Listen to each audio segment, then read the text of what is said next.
kids who are getting inadequate sleep, the risk of obesity down the line for a kid who's been sleep deprived is 89%. People think 8 hours is great for a kid, but they need closer to 9 to 12 hours. Adults, obesity rates 55% with sleep issues. Sleep apnea, increased dementia rates, Alzheimer's 45%. Irregular sleep timings, increased risk for mild cognitive impairment by 83%. Irregular sleep times. Yes. So meaning you don't go to bed at the same time every night, even if you get 8 hours every night. Yes. Oof. Yes. In fact, sleep regularity is one of the key metrics when it comes to overall cardiovascular health and brain health. Dr. Shane Creado is a sleep performance psychiatrist and mental optimization expert who helps high achievers from elite athletes to top executives unlock peak brain power through better sleep.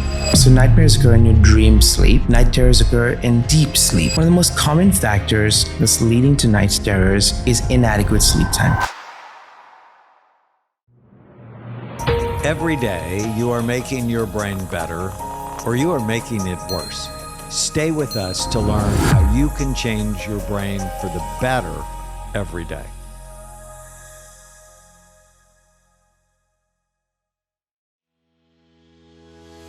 There are days when I need to be at my best, whether it's back-to-back clinic sessions, long writing days, or just keeping up with life.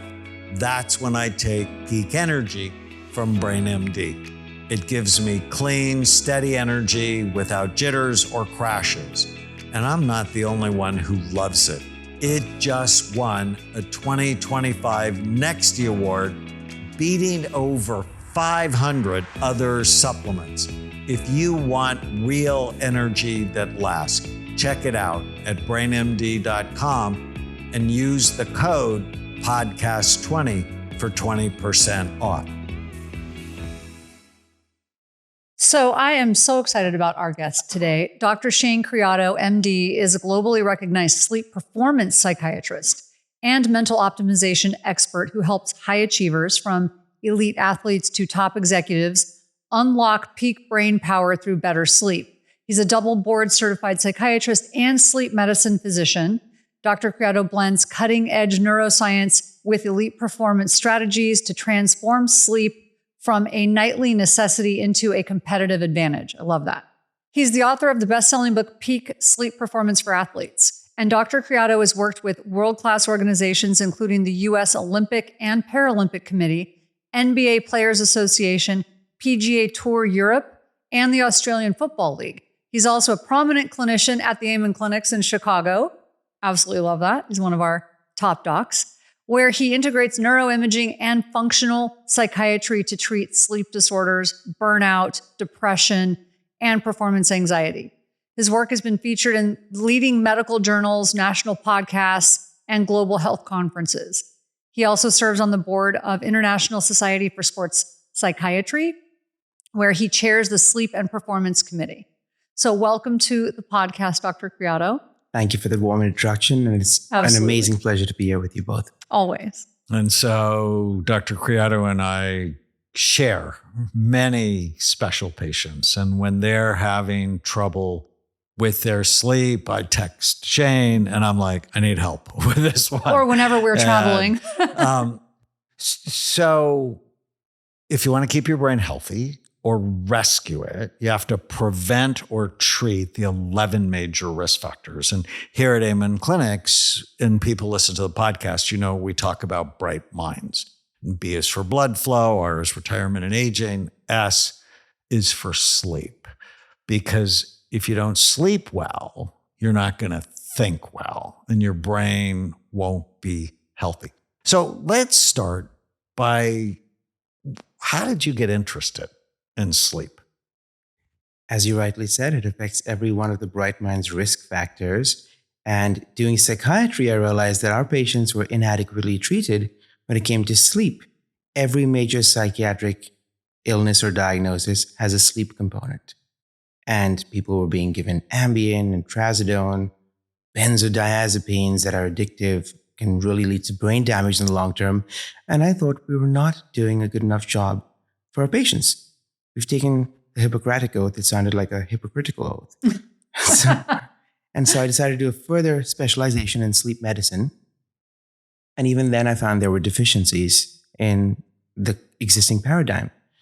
And that's when we started working together and building integrative models for sleep problems, and not just inadequate amounts of sleep, but disrupted sleep quality, sleep fragmentation, irregular sleep timings. And those have a huge, huge impact on overall brain health, longevity, and functioning. So that's been a call to action for all of us. And it's exciting and joy to work with you on these new paradigms. So I want to push on this idea because I really hadn't put it together that if you don't sleep, all of the 11 risk factors are troubled. So I often say that if you're overweight, well, automatically you have 10 of the 11 just because you're overweight. But if you don't sleep, you have lower blood flow in your brain. Your brain looks older than you are. It's increase in inflammation if you don't sleep. If you don't sleep, it turns off 700 health-promoting genes. If you don't sleep, obviously, you're more likely to have a head injury. If you don't sleep, you're more likely to store toxins because when you sleep, the brain cleans and washes itself. If you don't sleep, you're more likely to have a mental health issue, especially depression, or ADD. One of my grandchildren was taking his device to bed and he'd like stay up playing games until 3 a.m. and the teacher thought he had ADD. It ruins your immunity. It messes with your hormones. You're more likely to be overweight if you're not sleeping. Wow. So that's like a huge thing for me. But it's really easy to say we need to sleep more. And I think it's obvious that, that's probably true and it helps everything. But there are so many things that affect sleep. And I know as women, we're always complaining about sleep because as soon as you have a baby, you never sleep the same again. When you go into menopause, you never sleep again. When you have a thyroid problem, you never sleep. I mean, there are so many things. And then there are those of us, that had to do shift work and work at night, or we travel a lot. There are just so many things that make it difficult. And it feels like, well, that's not fair, right? So what do you do? Yeah, well, you're right. Absolutely right. Women have twice the rate of anxiety and twice the rate of insomnia as men do, because anxiety is danger mode, survival mode, and sleeping is the most vulnerable thing we can do. And as you rightly said, overweight, obesity, kids who are getting inadequate sleep, people think 8 hours is great for a kid, but they need closer to 9 to 12 hours. The risk of obesity down the line for a kid who's been sleep deprived is 89%. Adults, obesity rates, 55% with sleep issues. Cognitive decline, insomnia, increased risk for dementia by 49%, increased vascular dementia rates 89%. Sleep apnea, increased dementia rates, Alzheimer's 45%. Irregular sleep timings, increased risk for mild cognitive impairment by 83%. Wait, say that again. Yeah. So irregular sleep times. Yes. So meaning you don't go to bed at the same time every night, even if you get 8 hours every night. Yes. Oof. Yes. In fact, sleep regularity is one of the key metrics when it comes to overall cardiovascular health and brain health. And that's why when you lose an hour of sleep, even with daylight savings time, the next day, the prevalence of heart disease, heart attacks goes up over 20%. But the same applies when you get an additional hour of sleep in the fall. There's a reduction in over 20% of heart attacks. So these are profound numbers. So how much sleep should we actually be getting? So you said for children, they need more. And you have to tell your kids when you sleep, growth hormone actually works much more effectively. So you're likely to be taller if you go to bed and go to sleep. 100% right. So each one needs different amounts of sleep. Kids, the older you get, the less amount of sleep you need. Typically, an adult may need 7.5 hours of sleep. I think about sleep in terms of sleep cycles of 90 minutes each. My athletes who perform at very high levels and train very hard each day may need closer to 10.5 or 12 hours of sleep in a 24-hour period. He needs less than I do, I know. Yeah. Like an hour. You need like an hour and a half less than me. And that's not necessarily a bad thing. Sometimes patients come to us and say, well, and they're high functioning, very successful. Everyone says I need 8 hours of sleep, doc. I'm only getting 6 hours of sleep.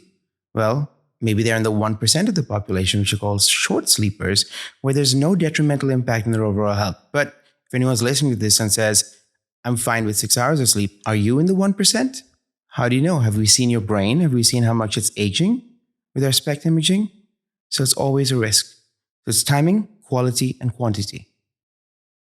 And what does your brain do when you sleep? Different things in different stages of sleep. So there's light sleep, that's around 50 to 60% of your overall sleep. And in light sleep, you're processing memories and stuff like that. And you have dream sleep, which is super important for emotional processing, for emotional regulation, for creativity. And your memories get taken from your hippocampus, the temporal lobes, to your cortex. So that helps you with that memory consolidation there and rehearsal for the next day as well. The temporal lobes are active in your dream sleep. Same areas are active for working memory. So what you're doing during the day and anticipating the next day, those areas are going to be active in your dream sleep. And deep sleep is critical for removing stress hormones, replenishing your supplies of neurotransmitters, healing bones and muscles, reducing inflammation, and flushing out toxins to the lymphatic system that was only discovered in 2012, really, which is the main cleansing mechanism. Right, isn't that for the crazy? brain. It's been so short ago. Deep sleep is the same as REM sleep? No, dream sleep is REM sleep. Deep sleep is non-REM sleep. So basically your brain has slower brain waves in deep sleep. So it's deeper, it's more restorative, kind of like recharging your brain, if you will. And when that happens, your brain cells actually reduce in size, and that allows more, replenishing and flushing, and the CSF fluid moves more, and then you can get all those toxins out as well. Mm-hmm. So replenishing, recharging, getting the toxins out, essentially cleansing your brain in deep sleep. So that's where the brainwashing happens. Yes. Why do we dream? Your brain is preparing yourself. Your dreams basically reflect upon things you've done in the past day, what you're anticipating the next day. And literally those areas help with associative memory. Your prefrontal cortex reduces in activity, and the associative centers, like the sides of your brain, the temporal lobes, get more active. So what are you doing? The prefrontal cortex is reducing, the amygdala is more active, but your stress hormone level is coming down, so you're not getting into panic mode, but you're training for adversity the next day. Oh, interesting. Yeah. And more studies have shown that when people have a nightmare, maybe once or twice a week, they're actually more prepared, quicker responding to threats and emergency situations. Whereas if you have frequent nightmares, more than 3 nights a week, that are sabotaging your sleep quality, it's obviously, understandably detrimental. So for the longest time, I only had like negative dreams. I don't remember if I was having good dreams. Yeah. But I had so many bad dreams. So it just was me preparing. And I would do something bad in her dream, and then I would be in trouble. And I'm like, but I didn't do anything. But you're going to, but you might. What about night terrors? Night terrors typically occur in children. So maybe explain what they are. Yes. And then talk night about terrors why. are different from nightmares. So nightmares occur in your dream sleep. Night terrors occur in deep sleep or non-REM sleep. So typically, you might have a kid that's waking up, usually in the first half of the night. That's when you have more deep sleep typically, screaming in terror, and the parents are, oh my God, what happened? The kid doesn't remember what happened. Because in night terrors and deep sleep, you're not going to recall what was happening when you get out of that state. One of the most common factors that's leading to night terrors are what we call, under a category of parasomnias in deep sleep, is inadequate sleep time. So one of the main things to help with night terrors is allowing a kid adequate sleep. If they're getting 8 hours, maybe their brain needs 9 or 10 hours. That's the first thing to remember. Is there a psychological component to that, or is that a biological problem? It's a combination. The reason why people get night terrors is deep sleep. You're waking up out of the deep sleep directly into a wakeful state that's leading to that transition. So your deep sleep is not locked in or consolidated. It's fragmented or disrupted if you're woken up suddenly in a startle response. Because in deep sleep, your subconscious mind is feeling safe. It's relaxed. And then something happens to trigger this danger mode response, a cortisol spike, and that can lead to a bad reaction. So it is a combination of things. And if we lock in your deep sleep by winding down before bed, allowing sufficient sleep, and reducing things like stimulants, a quiet, nice environment, like I like to call a bedroom your cave, right? Calm, peaceful, cool, dark, 100%, lower heart rate, key aspect of getting more deep sleep. When you're doing that, you're locking it in much better and your brain is recharged much better. So then it's less likely to have those intrusions or wakeful episodes between deep sleep. So really interesting. Why for women after you have a baby, do you never sleep again? It's like every little noise you hear, it's like magnified. Yes. Everything changes. And I don't like before I had a baby, I don't remember ever being like that. And suddenly it was like never again. Of course. And you wake up all night and you're checking your phone, even when they're older. And it's just, it never changes. It never goes back. So is that a disclaimer? Beware having Yes. kids? Well, I don't know about for dads, but for moms, it's like never the same dads, again. it doesn't bother us at all. No, you sleep like crazy. Except when you hit me and go, get up. Get up. Like you're getting up. It's your turn. It's true, actually. Within the first 6 months of giving birth, they found that the telomeres, the end caps of your DNA that shorten as we age, they age within the first 6 months by 3 to 7 years. What? For young moms, new moms. So we need protocols. I always say, they go for baby visits, they go for wellness checks. What wellness checks is the mother dealing with or going through? Oh, and they need it. And they need it. They need ways to optimize your sleep. And of course, you're going to have sleep disruptions. Of course, you're going to be more anxious. It's a maternal instinct that's kicking in. Right. Like, you worry about everything. You are worried about everything. As a good mother, you will worry about all those things. It's not like human beings are baby giraffes that pop out and start to hobble along and start walking, right? Human babies are vulnerable for a long time. Yeah, and once that mama bear thing kicks in, it like never shuts off. One thing that helped me, we should do another podcast on this. Having big dogs actually decreases my anxiety. We were talking about this before we started. No, I sleep better. So somehow I feel safer in the house. And I don't know what that is, but we should talk about that another time. But I don't wake up as much. Yes. Knowing so when one of our kids was young, if she took a nap, and you woke her up, she would yell at you. Monster. She's like sweet when she went to sleep, monster when she woke up. And then if you gave her something to eat, she was fine. And she was like herself. What's that? Is that like low blood sugar when she wakes up? And what's really interesting is people who are depressed, they often have this circadian rhythm abnormality where they're awful in the morning or after they take a nap. But as the day goes on, they begin to feel more like themselves. What's that about? Yes. So when you are waking up out of sleep in a hurry, in a surprise, what's happening is in the later half of the night, as your melatonin is going down to zero, your stress hormone levels, cortisol, are rising. Typically between 4 and 6 a.m., the cortisol is peaking. So while the awakening hormone is rising, your melatonin is dropping down to zero. But cortisol can peak higher and earlier in those who are dealing with anxiety and with REM or dream sleep fragmentation. Now, maybe you've eaten 8 hours before the time that you woke up, ideally maybe 10 hours or so. But for some folks, what's happening is your blood sugar levels are decreasing during the course of the night. It's like a mini starvation phase while you're asleep.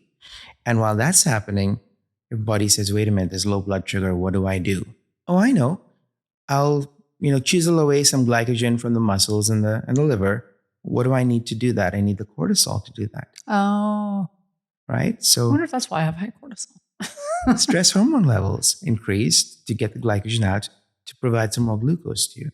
So now if you're pairing a busy, worried brain with higher body temperatures, and in REM sleep, you're burning as many calories as when you're awake, higher body temperature, more irregular heartbeat, and then your cortisol is peaking, and your blood sugar levels are dipping, all those things factor in, along with the high body temperature, to wake you up or cause disrupted REM sleep. And that's going to sabotage your sleep quality and your daily functioning. So you'll wake up in a state of, you remember when I said the amygdala activity increases, but the cortisol and the adrenaline drop, that's not going to be dropping. So now you're waking up in a state of anxiety. And that is why we oftentimes train our brains to be more anxious when we wake up, rushing to the phone, rushing to our emails. What do I need to do today? What's my calendar look like? And that's actually fueling the cortisol spike early in the morning. So I still have high cortisol, but I do notice that everything got a little better once I started training my sleep and doing all the things that we've talked about. And I stopped waking up to an alarm all the time. Like all of a sudden it wasn't as extreme. So there's something about that alarm, that jolting and getting up out of bed when you're not quite ready to get up. And I don't need an alarm as much now because I know how much sleep I need. And I'll sort of wake up naturally if I go to bed at a certain time. Yeah. So it's that's very amazing. interesting. You're doing a great job with Like that. I'll set the alarm, but I almost always wake up right before the alarm. Yeah, that's good. And people can wake up even drowsy or irritable, frustrated if they're waking up out of a deeper stage in sleep. Mm-hmm. So people take a nap and they say, sometimes I feel super refreshed. Other times I'm feeling miserable and lethargic and it sucks. What do I do? Well, a 20 to 30 minute nap is ideal because you're waking up out of a lighter stage of sleep. But if you're sleeping 45 minutes an hour, you might be waking up out of stage 2 deep sleep. or deeper sleep. That's going to make you more irritable. So that's why the 20-minute power nap helps. Okay. That's right. Did you know that physical and emotional pain run on the same circuits in the brain? And they fuel each other to keep you in pain.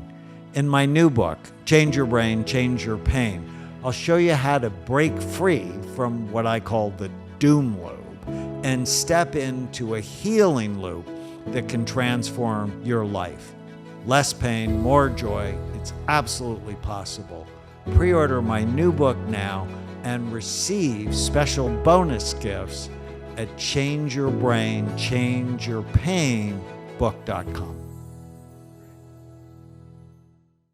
For people who are watching or listening, Dr. Creado has a course called Overcoming Insomnia at Amen University. And he has also developed a sleep quiz because what we discovered here at Amen Clinics is ADD is not one thing. Depression is not one thing. Insomnia and people who have sleep problems, it's not one thing. So you need to know your type of sleep problems. And you can go to brainmd.com/sleep-quiz to learn about your issues. But let's talk about sleep robbers. What are the things that people do consistently that rob them of their sleep? And many of them, they think they're helping their sleep, like alcohol and marijuana, which really do not help them sleep. It's like feel better now. Well, it affects the quality later. of your sleep too, right? Yes. 100%. Well, and talk about low blood sugar. Alcohol will drop your blood sugar. It will do that. And alcohol is a CNS depressant, so it calms the nervous system down initially, but it gets off your brain receptors very quickly. And then it'll cause a mild withdrawal in your brain in the middle of the night that wakes you up in the middle of the night. Alcohol and marijuana age the brain dramatically. And alcohol is a diuretic, so you're going to have to pee. You're going to pee, then you'll be more dehydrated, which drives your stress hormone levels up.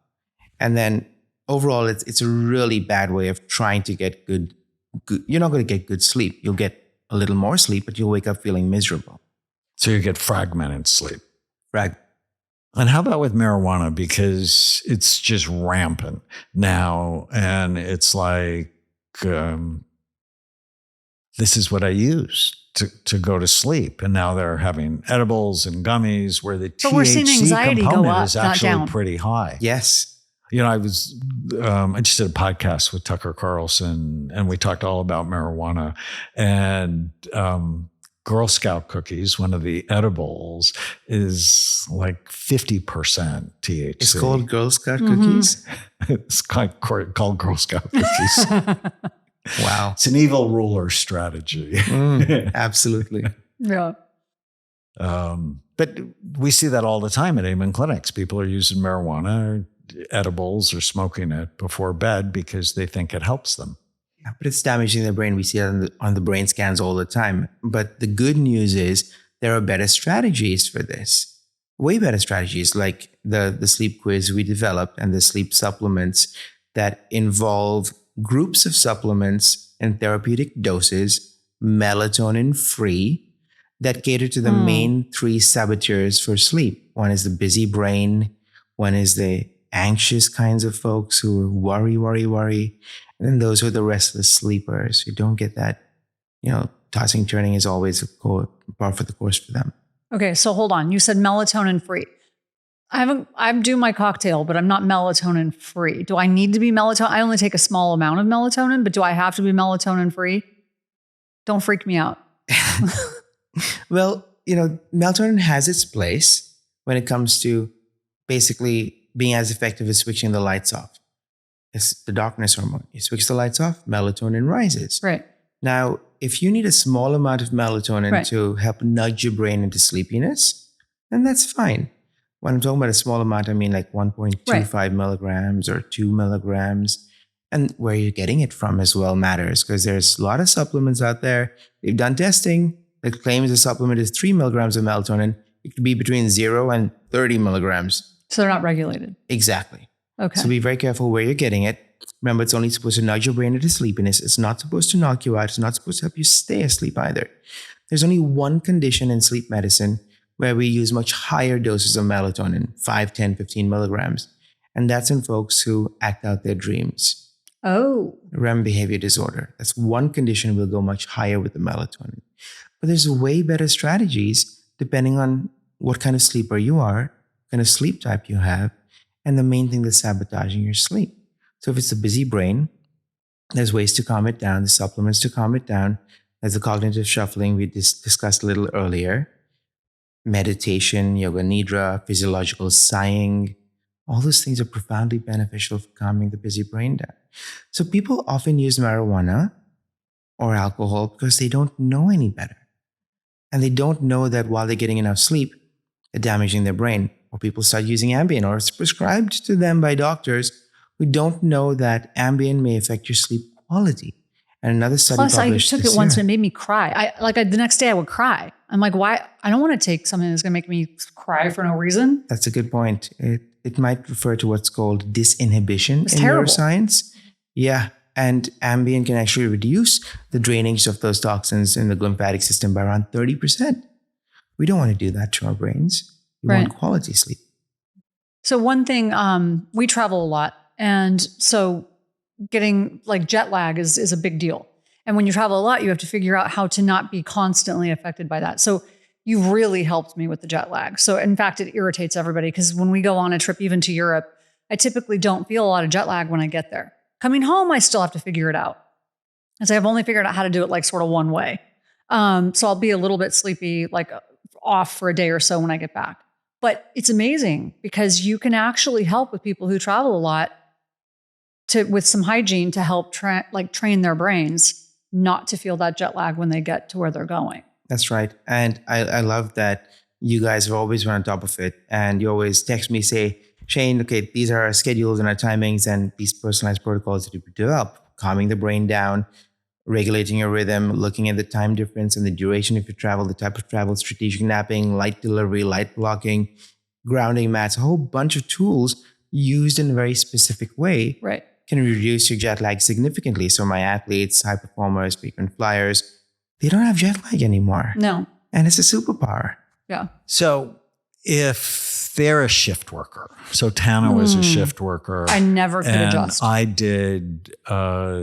I consulted with the NBA for a year with NBA referees.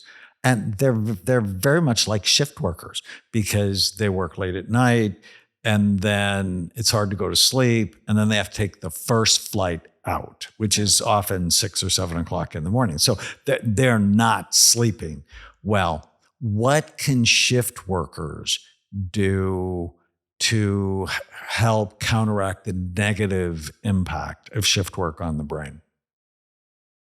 This is an important point because it goes not just when it comes to shift workers, think about warehouse employees, think about truck drivers, think about the airline industry. Dangerous. Absolutely. And our first responders, our amazing first responders who are on the first line to protect our communities.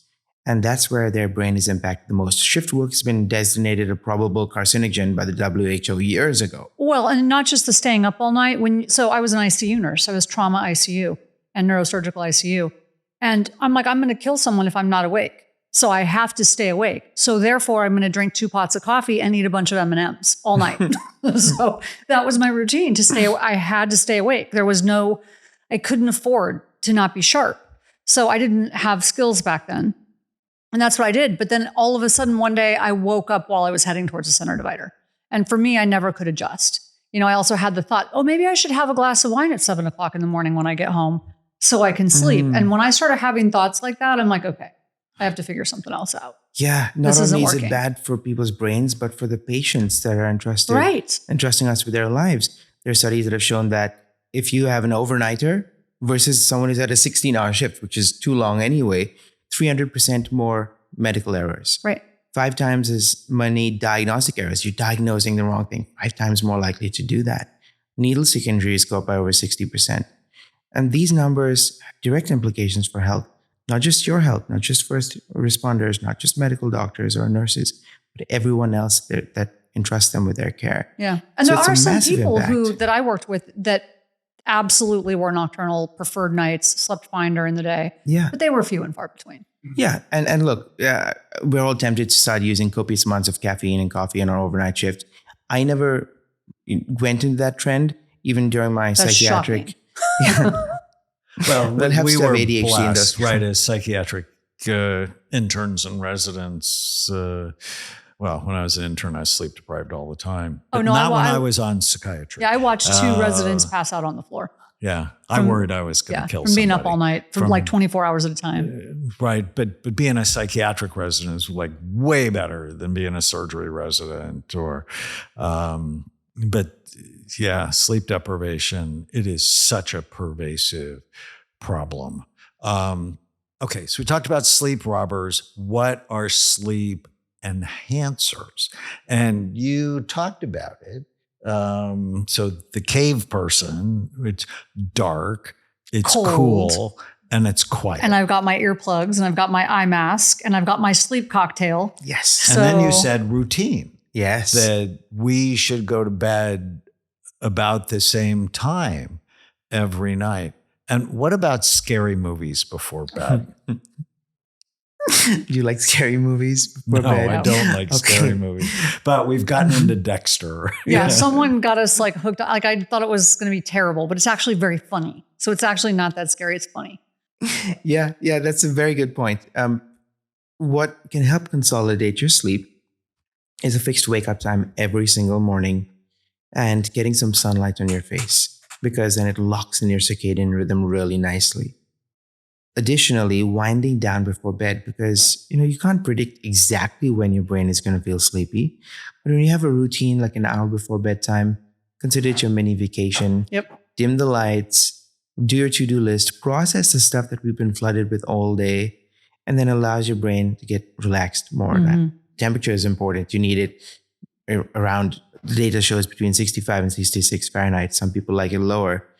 Lower temperatures. See, it's supposed to be like 64. So be happy I keep it at 69. It's hard for me So to keep it at cold. 69. I need like a robe, not a robe, but like a parka at night in my house. This is But it's so helpful. irritating. So 'cause one of the things I do is every night I do what went well, and I do it. I like extend it. So it's like what went well. You woke up next to Tana, and we had our decaf coffee together. We went on a walk. I go hour by hour just looking for what I liked Okay. about the day. So he doesn't understand. Like my brain is very busy and it needs time to unwind before bed. So I'm always talking about like, I need my time to unwind. I can't just get ready for bed after we've been busy. And he literally can sit down, sit on the bed and he's out. Like, it's just the most irritating thing. No, it's just like, and he's gone. I mean, I can't wake him up. There can be a fire in the house. And I'm like, don't even know what I would do. But you have a dog. Well, the dog's not going to drag you out of the house. Like, what? I have my dog.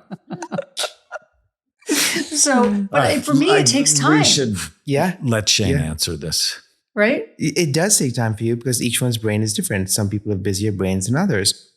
But I like what you're doing with looking at a gratitude exercise, or as you've once told me, the nightly treasure hunt that you do, because that allows your brain to get into a frame of positive thinking, of gratitude, peace. So a high frequency versus a lower frequency state of chaos and worry and anxiety. And when that happens, you're going to sleep with a lower sympathetic drive, or the fight and flight response is lowered. Your parasympathetic is improved, and you're more likely to get that super important deep sleep.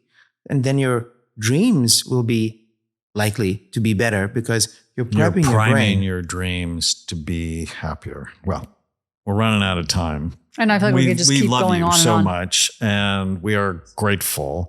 Shane Creado. Dr. Creado works in our Chicago clinic, so Amen Clinic Chicago. He's also the author of Peak Sleep Performance for athletes. You can take his course, which is just spectacular. It's fantastic. At Amen University. So go to amenuniversity.com, Overcoming Insomnia. And he's created a brand new sleep quiz to know your sleep type. And you can go to brainmd.com sleep-quiz and learn all about it. We are so grateful that you continue to listen to the podcast, and we want you to leave us a comment, question, review, subscribe.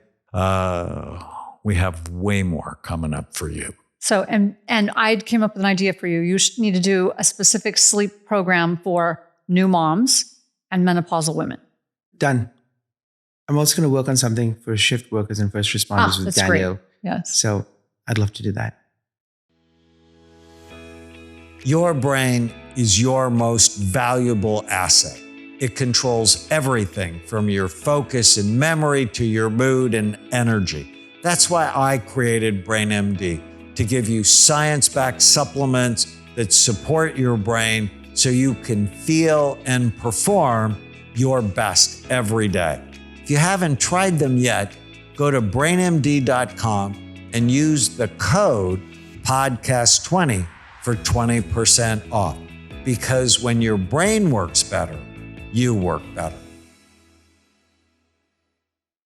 Okay, so you already know I take this whole like cocktail of things, and it really works well for me.